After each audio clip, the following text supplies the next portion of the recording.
Today I'm going to show you what it's like to drive a BMW M6 Gran Coupe. This is one of the coolest cars that BMW has ever made and drives just as nice as it looks. Let's hop on into the interior here. One of the main parts of the interior is this sweeping center console that actually goes all the way to the back. We've got an Eddie there working hard on his phone.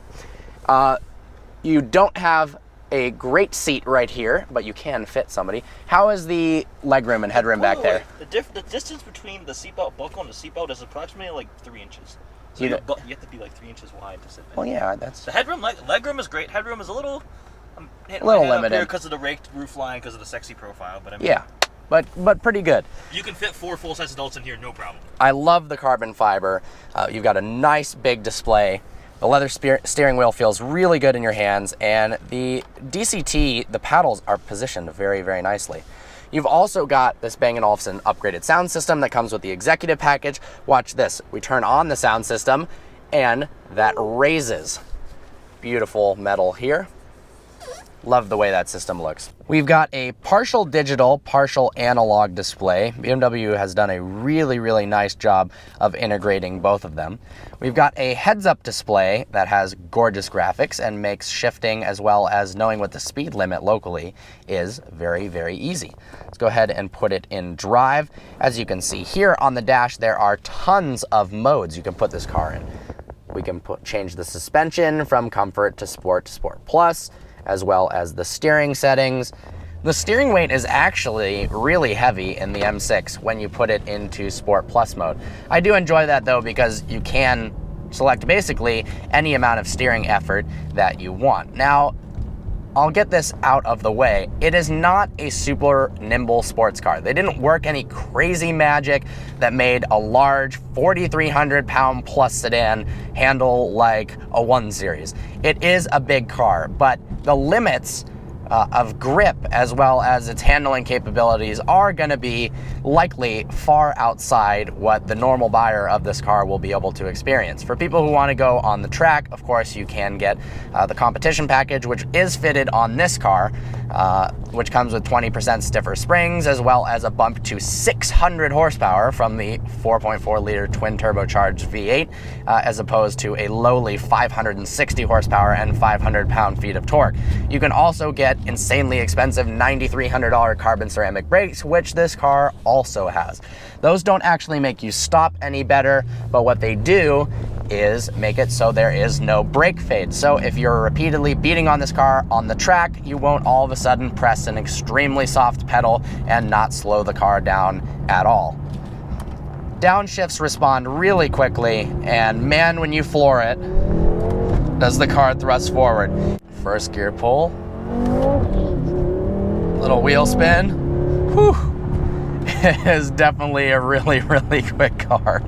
Even in the stiffest setting, the car actually rides pretty well. I doubt most people are going to be driving it in Sport Plus, so we'll put it back into Comfort. Well, if I can do that correctly, there we go.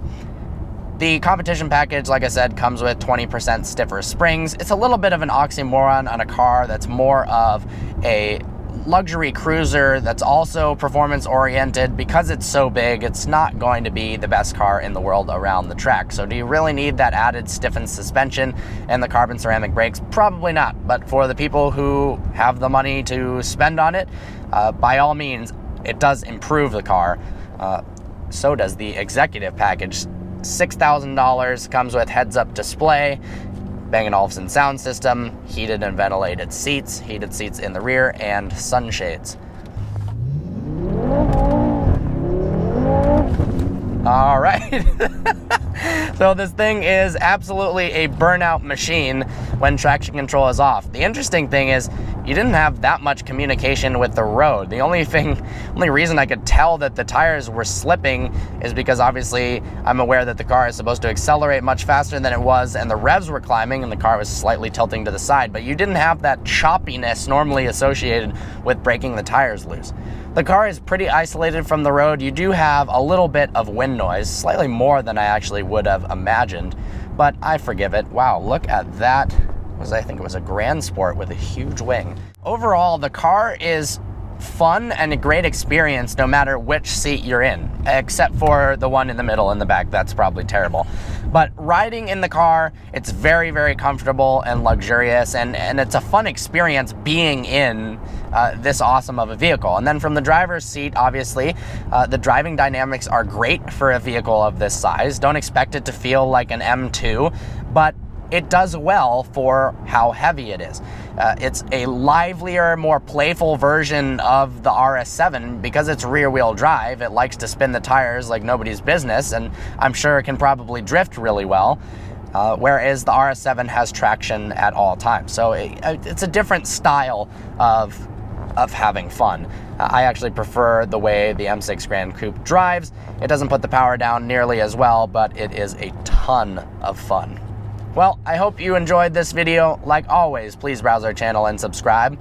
I look forward to seeing you next video.